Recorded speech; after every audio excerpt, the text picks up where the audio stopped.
Ilisan ko niya akong paris, pastilan. Mga nangitabo sa atong kalibutan karon. Naguba ang pamilya.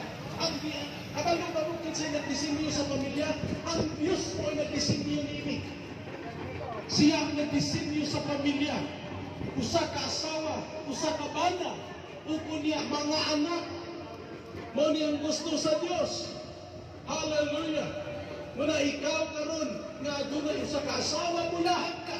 Ikaw karon nga adunay usa ka bana, ulahan ka. Ang imong buhaton, bahariya si Kristo sa inyong kinabuhi. Bahariya ang Diyos na sa inyong relasyon.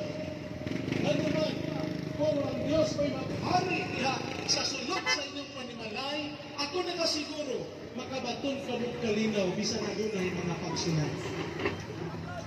O ginay kamaturan, higala. Lord,